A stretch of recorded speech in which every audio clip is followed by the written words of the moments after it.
with that, well, welcome. Today we have Sergeant First Class Wickstrom. What's your first name? Eric. Eric, and then we have Lieutenant Chybicki. Chybicki, yes, Chybicki. Yes, sir. Okay, and what's your first name? Matt. Matt. Sorry, first name again? Eric. Eric, because I have a great memory. Eric and Matt. Okay. Well, welcome today. I know we were talking a little bit before we started today, but I would first like to get some very hard answers for you guys. So as combat arms leaders, NCOs, officer, I know you guys, you're out in the field a lot, your minds wander, you probably talk about 1,000 things. Mm-hmm. And the thing I'm most curious about is if you had to choose the opposite person, so you a platoon sergeant and you a PL, which Disney prince would you choose to be your counterpart and why? Prince? I don't know. Prince, Disney prince. So everybody knows the princesses. What is that? Prince Charming, right? Isn't that what? Yeah. Yeah, Wow. My wife said he looks like Prince Charming. Yeah. Right, so you would just go with. Yeah. That's a compliment. Yeah, it's Is Shrek a Disney movie? Shrek's. Yeah, but Pixar maybe. Yeah. Well, That's Shrek- Prince Charming. Shrek. Oh, that Prince Charming. The short one? Oh, so the Yeah. bad guy. And then what's the dude from Monsters Inc? That's not a prince, He could and be. that's Pixar. I don't know, but that. I was guy- going to say Hercules. Yeah, that'd be pretty awesome. That counts. You guys can't choose the same one. I'm gonna make that a rule. You can't choose the same one. So We've been together for 20 months, sir. It's at this point the same mind. Yeah, Okay. We are symbiotic. still the same rule applies. All right, You can't choose the same one. Is Aladdin a prince? Aladdin is a prince. Sure. Technically, he becomes a prince.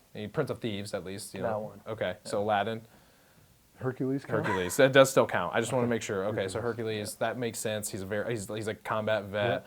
Aladdin's a thief, so I think it says a lot about you and where your mind is at. So I feel like that's I just thought about good. the carpet. I don't know. just after driving on a Bradley for so long, the magic just patch carpet. that, Can man. you imagine? Can you imagine just leading the formation on the carpet? That's what I'm saying. So, Yeah. I think that would be probably then the best thing. Everyone would hate you even more because you're like that dude's up there just riding. Here we are in the back of this Bradley, It'd be way easier. just waiting to go to our It'd OP. be one part. You know and what no I one mean? can hear us coming. Yeah. But everyone can see him because he's 500 feet in the air, thinking nobody can see him. That's what I want. But on a cloudy day, that'd probably be pretty good. That's what I want. That's what. All right. So, what unit do you guys belong to here? 366 armor, sir. First 366. And what they are? They are Burt's Knights. Yes. Is that what you guys say? Like, how does the Hell yeah, call to sir. attention work?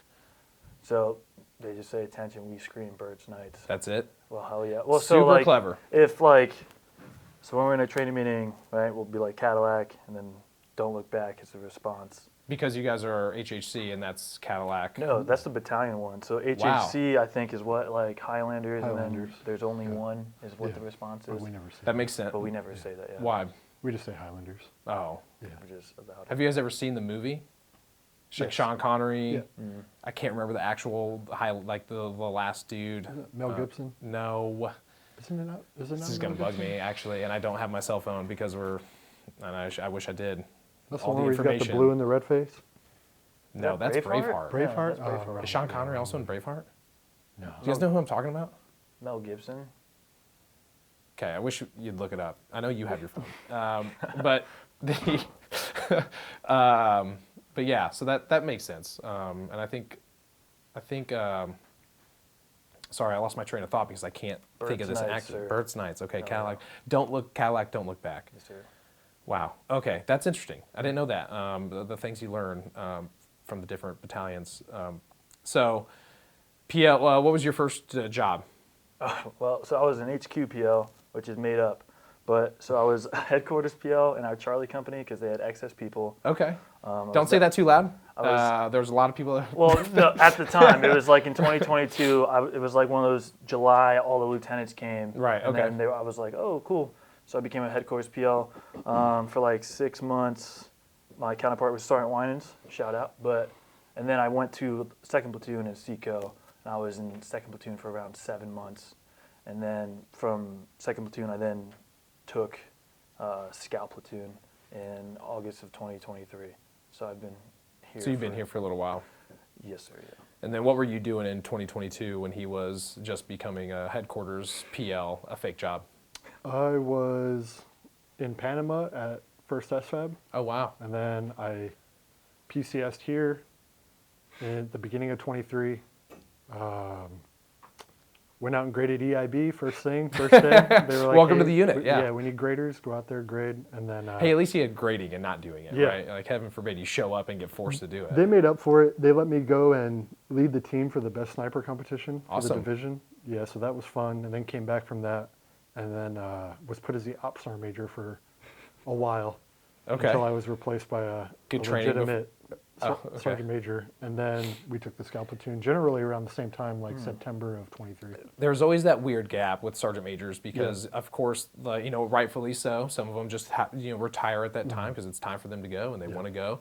And then but it's always for whatever reason, it's during March Madness time, and then the sergeant major academy class doesn't graduate until like June. Yeah. So then what do we do when we find people like you brand new to the unit and we throw them in, Yep. which is great. I'm sure it was a great experience. I'm Good sure you learning crushed it. experience. Obviously, didn't get fired and then didn't not true. get the scout platoon sergeant Never got job. yelled at. Right. So that's Well, cool. which is a good grading criteria. That's a win. No attaboys, no Yeah. pat on the back. Yep. I just was not yelled at. Exactly. That's how Which we I judge think a lot of ourselves. people can relate to. Which and then you got selected for a busy job as the scout platoon sergeant. Which how's that been so far? I would say it's been rewarding. It's been very developmental. Don't look at him looking for answers. Like No, I get it's- it. Like it's he's not- like, no, I don't no, want to. no. Has it Like, been rewarding? I think it has. We've been through this together for the last 2 years, so it's been a lot. We've done a lot of stuff, and I think it's an irreplaceable job as far as the things you learn when it comes to soldiers. Like what? Being a platoon sergeant and a platoon leader. Everything. I mean, you're involved in their everyday life. You're also involved when you're stuck in the box for 2 weeks with them. You learn a lot there. Yeah, I you would learn imagine. a lot about them. Yeah, and a lot of these kids are young, which makes me feel old. I'm about to turn 34, but like some Yeah, of that's these not kids that old. were born in like 2007, and it's just a different era, right? I'm 16 years older than these guys, Right. so it's a maturity thing. I did meet the first kid that was like you said, born in 2007. That's when I enlisted Yeah. initially, just for the like a reserve, like right before I did ROTC. So that was wild to hear. It kind of made me do a double take and then sigh sadly a little bit and then just move on. I always thought, and so I don't know if you could relate to this too, because you kind of get it a little bit more on the officer side, because like we are, as you can imagine, we're not like these experienced people. That's why they give us seasoned sergeant first class or staff sergeants to come in and be PL platoon sergeant team with, right? And I remember my first week, my platoon sergeant sat me down and goes, "Hey, I need you to counsel a soldier. He's having budget issues, and it's just like, you talk to him about budgeting his money." And I said, "Okay. Well, what's that?" I was like, "What do you mean? But like, how do you budget your money? Like, what is?" Yeah. I know what a budget is, obviously, but I'm like, I don't do that. So now I got to counsel this soldier on something I don't. I'm like practiced in myself, because I'm like, I guess we didn't like mind our money, but I know it's a tough situation for most soldiers. So it's like it was funny, like not funny because it sucks, but like it was one of those moments where it kind of made me realize. And he happened to be an older soldier. He was like 30. He was actually 34. So funny enough. It's And a weird paradigm when you Right. have that stuff. Like I would remind the soldiers all the time, he's not much older than you guys, Right. and his level of responsibility is probably tenfold. Which they appreciate, I'm sure. Sure. Yeah. So for the longest time, I didn't tell my soldiers my age, because I know like some of them might think, oh, there's weakness there or something like that. Right. In my weird mind, Yeah, right? no, it's good. 'Cause it's for me, it's like, okay, cool. If I met somebody who's supposed to be my boss and they're like, 4 years younger than me, so I'd always just tell them I'm 40, right? Obviously, I'm not 40. Just smoke but more. It, You would yeah, probably but, take care yeah, of that. right. But it gave them like a little buffer. It kind of added to the mystique, right? And Sure. it made it like I found that made it a little bit more professional in the way they acted around me. And because like some of these kids, they're like 20, they're like my age, I'm 26, right? I can say that now, but whatever. But some of these kids are like 27 and they act like they're 12, and I think all the time I'm like, oh, why am I? And it's just the role, like he's saying. But I totally understood, or I got what you were saying about coming in and feeling like, because even at NTC, I was asking about my credit card. I was like, hey, what does this mean? You still What's the doing credit it? score? Yeah, well, yeah. Which is, I think it's kind of an interesting point. I did not go that route when I was, because I was an armor officer before, so I was a PL and an XO, and I think, and maybe you can corroborate this a bit, but even through ROTC, they do their best to tell you, like, you're in charge. When you get there, you're in charge. Like, lean on your platoon sergeant, but you are the person that, you know, has held mostly responsible or is responsible for those soldiers. Like, you know, you share the responsibility, but in the end, that's the burden of the commissioned officer part. And so I think that's, you know, just like you can be blessed with a PL that's not all there and competent. Like, you can be blessed with a platoon sergeant that's not all there and competent too. And so it's, you know, you guys obviously seem to kind of have this cohesive team. You've been doing it for almost 2 years, right? So that also helps a ton. But to deal with the individual soldier issues, you know, like, it's something, you know, I hate to say this, but we do joke about it because some of them they come to the table and you're like, wild. Yeah, how did you crazy. how did you get yourself in that situation? So that being said, We've had days like that. what's the wild one? Oh, we've had plenty. So they were Anything you calling can it. think of. They were calling it the Scout Incident Report for a little bit. Okay. But I mean, it's not funny. But again, nothing crazy ended up from it. But We're here to laugh at mistakes. Yes. You know what I mean? So we can laugh at our mistakes. We learn from them. We grow from them. Yeah. And we move on. Yeah, so typically with the soldier issues, that's my realm. Yep. The way we divide and conquer things together, that's my realm. And I mean, there's only so much you can do, right? Because you tell these kids what the right answer is in life, and you give them that wisdom. Whether they choose to follow that is their own regard, right? But we can only pick up when they fall. And when they fall, I mean, we're there. So when they get a DUI, we're there at 4 in the morning on the first day of leave. We're in the office typing up the Scout Incident Report, and we're doing the things. But I mean, we've touched on everything, and we've tried to prevent a lot of these things. But I think one of the most rewarding things is the aftermath of it, right? Because we tell them, they'll come to us, they trust us to come to me specifically, because I've told them that's not his ballpark. Yeah. I'm the old guy. I know what right is. I have a family. I'm a dad. Like, I've done well in life so far. So they take my advice. Sometimes they don't follow it. And then when they fall, they'll come and be like, yeah, you know, you were right. Okay, how can I fix this? How can I move past this and not do this again? Okay, well, here's what we should do. Right? Here's what Sergeant Wickstrom would do. So how do you decide because there's patience that has to come with that, right? So you know, not only are you a Scout PL or platoon sergeant, so there's patience with that, but then patience with your soldiers that every leader has to deal with. So how do you, I don't want to say master it, because there's no master in that really, because there's going to be somebody that you just, you know, you popped your lid off. But to not, and I don't want to say pick and choose, but how do you recognize the soldiers that are worth, you know, oh, I know this is a mistake, and I know this is going to be a pattern of just misconduct that's just going to be annoying? I think for me, I do a decent job at being personable with them. We have a lot of soldiers right now. Like, we have 36, and we have 16 more showing up. Okay, don't say that too loud. There's probably Scout PLs. Yeah, that's their own problem. That's true. But we're about to be fully staffed and some. So we have a lot of soldiers, but I try to take a minute out of my day to interact with all of them, or one if I see them in passing, and just try to get to know them. Even though I am the platoon sergeant, I'm a little disjointed from the bulk of them a lot of the time. I'm cooped up in the office doing trackers, doing X, Y, or Z, paperwork on their behalf. But I try to learn about each one of them, and I think that helps build that rapport to where they feel comfortable talking to you. Obviously, I enforce, like, go through your E5s and your staff sergeants and let them get that taste of development. And then if they do not have a solution for your problem, by all means come to me. Call me, text me, whatever it is, and we'll solve the problem before it becomes an issue. When I was at your guys' level, I felt, and you know, I could have been wrong, it just could have been my little blinders that I had on. I felt like we were tasked to be in their everyday lives, which I'm not saying you shouldn't be, but it was, you know, it was almost preached to an extreme thing, to where now it was you're usurping your, like what you're saying, like your role, the staff sergeant's role, the sergeant's role, to where now I'm almost having to be a team leader and not the platoon leader. So it's, again, not to get to know your soldiers, because I know you should, and you should know every one of your soldiers, right? But do you feel like, I don't know where you were back in 2012, into where you are now, do you feel like that's changed a little bit? And then, you know, I'll come to you after to say, like, how do you kind of mix yourself into the team to build that trust outside of lying about your age? So 2012, I was a brand new private at Fort Knox, and talking to the lieutenant was not a thing. Okay, great. They were fully integrated into planning and leading things, but the platoon sergeants were the platoon sergeants. Like, they ran the platoon.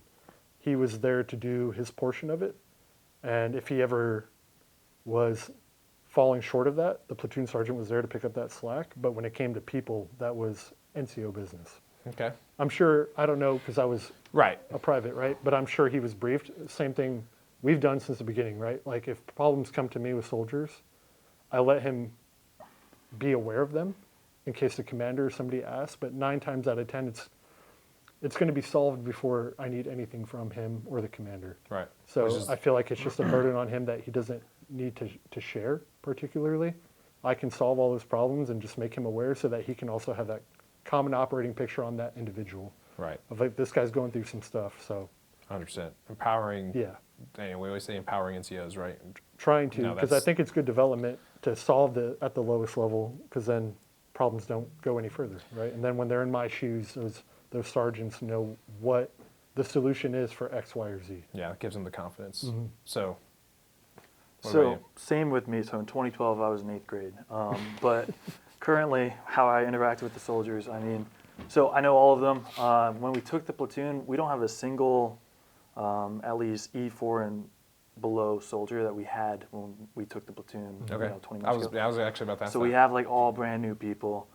So with that, we kind of got to start fresh. Like, we had no handoff and all that. So we kind of got to build the platoon how we That's saw great. it. And we had our initial counseling was just a memo, and we literally just talked it out, kind of like this, for like 2 hours about what we wanted to do. And with the soldiers, so my biggest thing is I try to keep it, like he said, like, they don't talk to LT, right? That's the whole thing, and it adds to the professional level, and it forces them to use the chain of command. But for the soldiers, if I see them, right, I'm gonna be fired up, right? I'll pretty much just be like, hell yeah, and I just look at him and be like, hell yeah. I'll be like, Does he say anything else? No. Well, I wish he would. yeah, I got a bunch of catchphrases, Yeah. but essentially it's my job, right, to do all the background stuff, the trainings, the con ops, the draws, make sure these guys are taken care of from the administrative side. Right.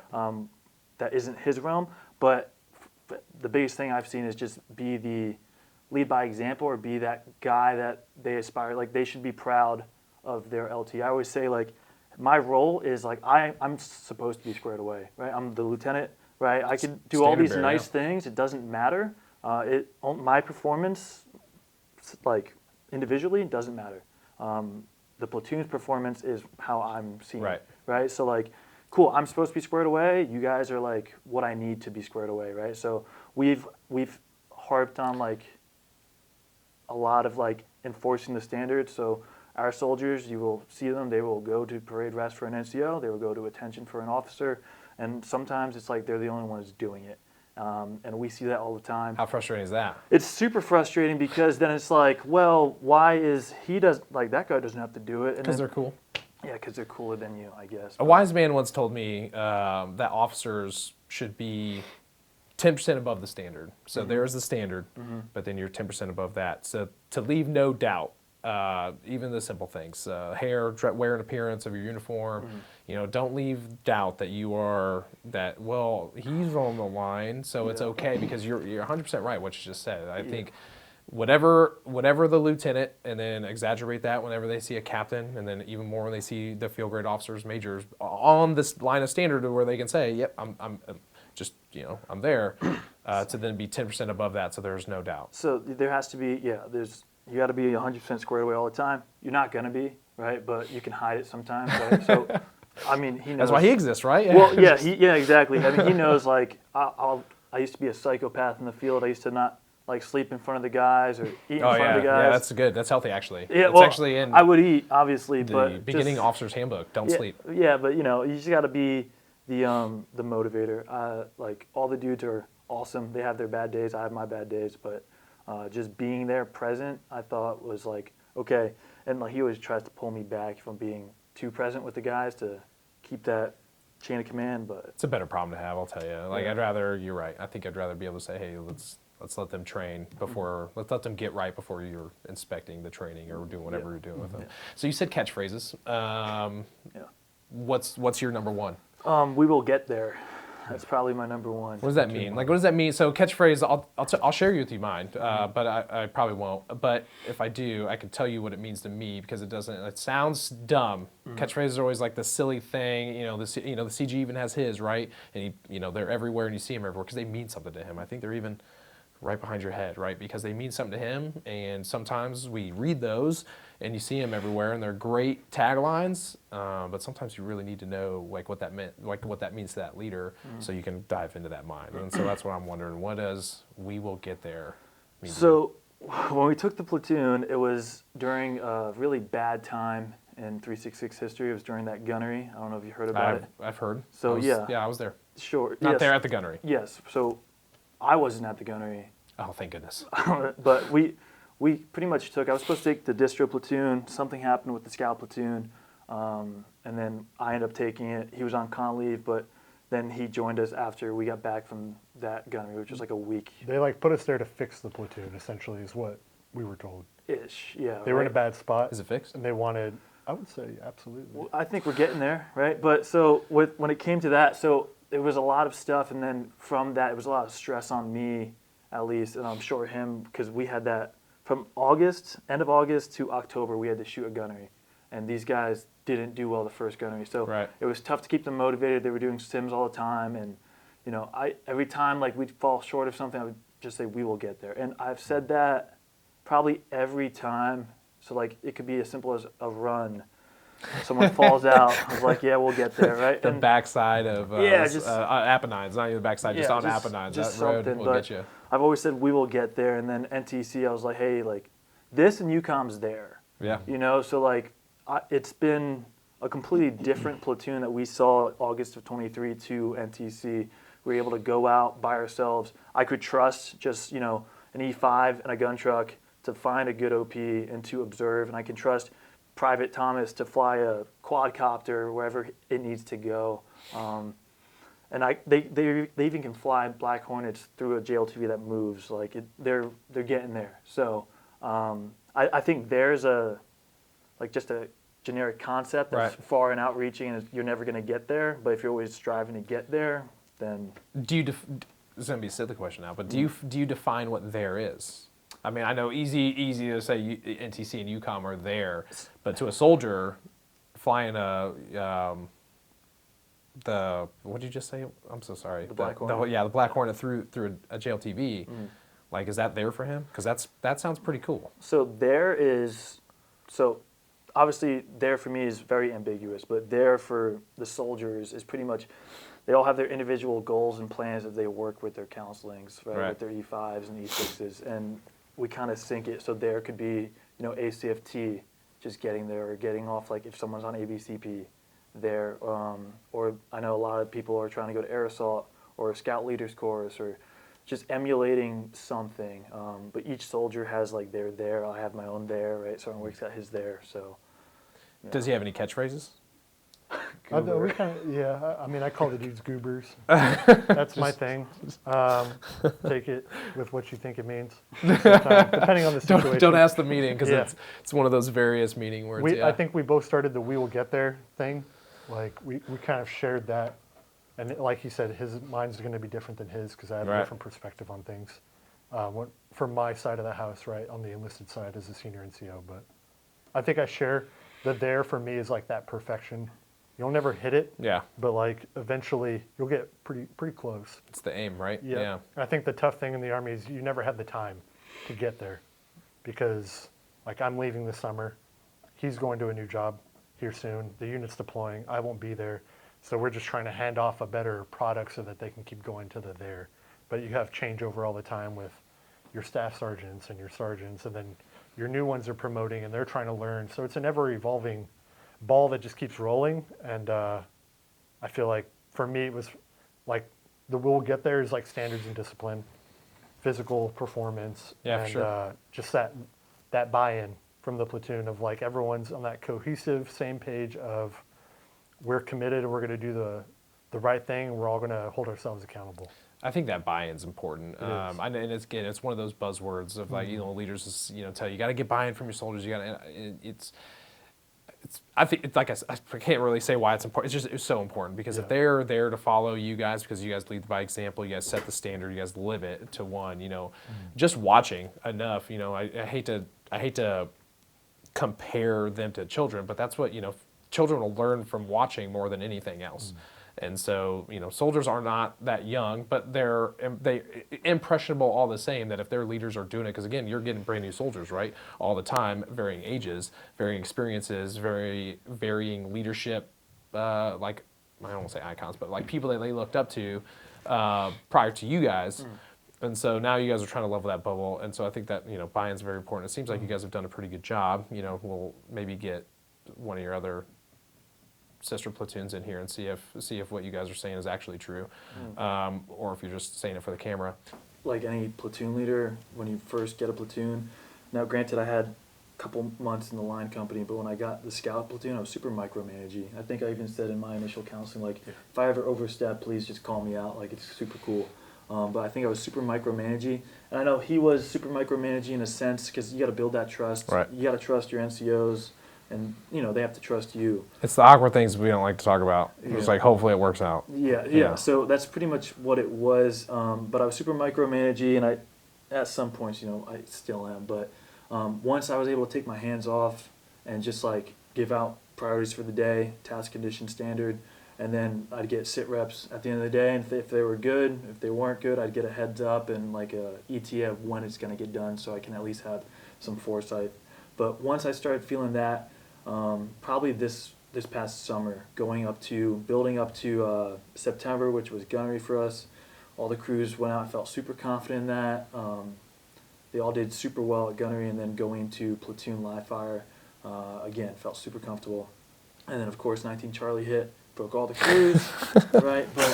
But still I know that even with the scout platoon, we have so many cool stuff. Yeah. So we've always cross-trained soldiers on either JLTVs or, hey, you're going to fill in today, you're going to try, the Bradley out. So it's always awesome to see that. But once I saw like the buy-in from like the junior enlisted and then the E5 population, right? Because I senior rate the E6s, so if that's somewhat buy-in, right? Yeah. But when you have soldiers that's just like, okay, cool, they're buying in, they're getting after it at PT. They care about the performance of the platoon. Exactly. Once you start seeing that, they start walking around and they start picking on the other platoons, It's because you guys are better than everybody else. Well, that's what they say. You would never say that. No, you would no, never. no, Yeah, no. you would say you're even keel, or even worse than some platoons, right? We're here to enable, sir. That's We're right. the enablers. Okay, now that's prior to NTC. Yes, sir. How'd you guys feel at NTC? So I think back to last year when we were doing battalion sticks, or platoon sticks really. It was like company and platoon sticks, and it was tough. Very micromanaging on both ends of us. And going out to NTC was like a breath of fresh air, because like he said, we could delegate down a task and a purpose, and they would execute. And they were feeding us information so that we're not having to poke, hey, what are you doing? What are you doing? Where are you at? It was all being fed to us, and we were kind of just doing C2, which was nice. And we were just command and controlling That's wild. the little things. And I mean, I felt like we did a great job at enabling the battalion as best we could with like its comms. Right. Comms are always a thing. But I mean, we had a good setup, and I think the guys did well. And I think props to them. I mean, they've come so far. So with that, and I think you guys have both said micromanaging, and it's like a negative pejorative, right? Like, because you guys leaders are not supposed to be micromanaging. But I think after listening to you here for a little bit, I think you guys are in a position to be micromanaging, to be honest with you. Had the new platoon, you really needed to make sure that your standards were going to be all the way down. And that's where I think maybe, I'm no expert on leadership, obviously, but where some fail to break away from, they either maintain that micromanagingness because they're so worried about them. To be honest, I think they're worried about themselves and what they look like, and what you were saying earlier. Like, it's not like what you look like is the platoon. So it's sometimes concerning to be micromanaging to a certain extent. But then the freedom that comes with what you guys are talking about, your experience at NTC, I mean, that's got to feel pretty good, right? 1,000%. And that's through 20 months of cohesion Yeah. at the PSG and PL level, which Continuity. not a lot of people get. So Right, we were yeah. able to do that throughout time, and then ending it with an NTC was pretty awesome to see. So you got to see like the fruit of your labor all the way up to Yep. NTC. So I mean that was super reassuring to me, because the whole time as a PL it's super nuanced. Like you don't know if you're doing well, Right. right? Because like if he's doing his job well in garrison, I'm just sitting there like waiting for like some land to open up so we can plan something. It's almost like you're doing well if you're not being bothered, right? that- And so that's- it's, you know. Again, or like he said, like if we're not getting yelled at or fired, we're crushing it. Yeah. You know, and that's Which is a sad standard, but nonetheless, Yeah. it's still standard. All right, so you said that you're moving on this summer. Where are you going? I'm going to UT Austin, ROTC program. Wow, that's super exciting. As the senior enlisted like trainer or something, or MSI 1. Okay, I'll be teaching the sure. freshmen. that's Yep. okay. Yep. I remember what that time was like. So good luck with that. That Thank sounds you. super. It's a cool location. I was gonna say because San Antonio would be good. What are you moving on from PL time? yes, sir. I'm going to be the rear DOIC. Okay. Yeah. Prior to, are you going to career course soon or? I'm getting out, sir. Oh, Yeah. great. Okay. What are you going to go do? Well, we're going to move back to the East Coast, my wife and I, and then I'm going to look to do probably a 3-letter agency or project management at some level. You know, the typical cliche. No, that's awesome. Yeah. No, that's good. Yeah, get your PMP certificate, Yes, sir. and then you please do a good job. Please, like we're all probably really relying on you more than you know. Do my best. All right, so before we kind of close here, we talked about how you guys were the best, and before we started even recording, you guys were really all up into yourselves about how we're the best, not only the best scout platoon, but we're probably the best platoon in 366. You'd probably be able to put yourselves up against any other platoon in 1st Brigade, and then when I even mentioned 2nd Brigade, you guys just laughed like scoffingly, almost like an evil bad guy in gonna a go well. movie. So who, like, if you were to kind of to put yourselves up with anybody in first, limited to 366, who do you guys think is in your guys' even possible realm of greatness? It's tough. Either that or I just have an ego. No. You're saying like platoon? Yeah, like you don't have to name names, but you just be like, I think this platoon in this company. Well, it's- naming names would actually be really good. It's different, right? I'm going to do the political it's thing not. here, right? Oh my we're a scout gosh. platoon, so it's different. So the only platoon that would kind of match up in complexity is mortars. So, You said complexity and mortars in the same sentence. well, it's ironic, I know, but so the mortars, they have like a lot of even kill. Because when you get to a specialty platoon, it's weird. It's a lot more hands off, and you're trusted with a lot more to kind of do your whole planning. Right. So you can't compare specialty platoon and line platoon You're kind for of just sure. expected to Yeah. be doing the right thing and know where you should be in placing yourselves to enable. Yeah. Because I did a brief stint in our Charlie company, and it was you have a commander there telling you guys down to the platoon level exactly what you're doing. Right. And the scout platoon and the mortars, you kind of have the freedom to go that point of friction where you should be. So you guys did not bite on my question of creating division within your thing, which is not my goal.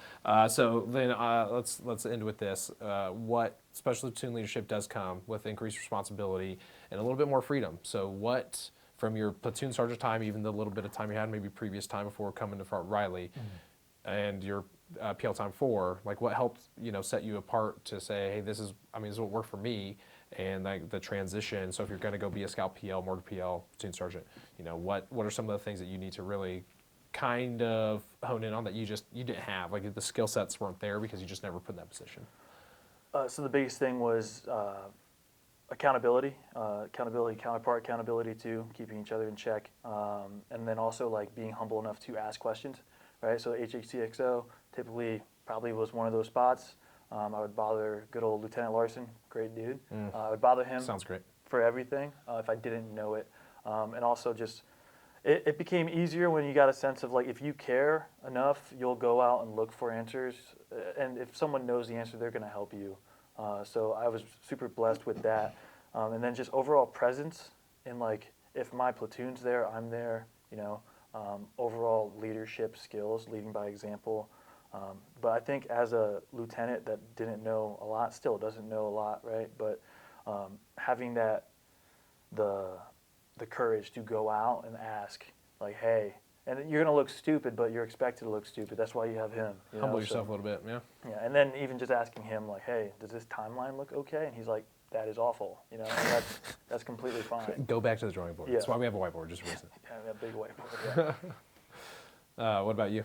I think from my side, it's accountability is a huge one. Also, ownership is probably the biggest to me personally. Right. I think owning your problems or owning your profession, I think as a senior NCO, especially as a platoon sergeant, you have a lot of weight on your shoulders to make sure your guys are taken care of. And understanding and owning all their problems and finding solutions and understanding how the Army works. I feel like if he is, or the company commander is, or my first sergeant is, or anybody's telling me that I have to do something, I feel like I'm failing. So I try to get ahead, and I try to understand, okay, and read those second and third order effects so that I can get ahead of all that and have the leg up with my soldiers and make sure that we're squared away. Something as simple as, okay, as soon as you come back from the field, right, we're doing loss and damage statements, we're doing our layouts, we're getting our dude stuff DX'd. And by the time the rest of the company's doing it, we're done. And we're ahead. And then my guys get time off because Right. we're so far ahead of everything. Our vehicles are clean, they're to standard, everything's reset. And that's just, it comes with experience because we weren't great at it at first, but we got better at it and I learned better at it and I can refine the system a little more to make it a little more streamlined and give the guys the time off because that's what soldiers want. They want time off. So instead of sitting in the motor pool for 2 weeks doing all the stuff after the field, we can knock it out in 2-3 days, and then that extra time, while the rest of the battalion or the company's doing recovery, we're hanging out, we're doing classes. I'm trying to cut the guys out, send them to the gym, get some extra PT in, make up for the days in the field, Right. stuff like that. I think just owning your job, and then enforcing that on your NCOs, like having them own their soldiers. And I think that solves a lot of problems across the Army if people just care a little bit. Yeah, I think you're right. So that thanks for coming out. I really appreciate your guys' time. I think you guys have set a pretty high standard for what I think it takes to be a good PL and platoon sergeant. And I know especially platoon leader, platoon sergeant have a little bit more experience, but I don't really think that negates the responsibility of non-specialty platoon leader, platoon sergeant teams who can also be doing the same thing and leading from the front. So thanks, I appreciate it. Thanks, sir. Yeah, that was great. Was it great? I did not great, but you guys did great. We didn't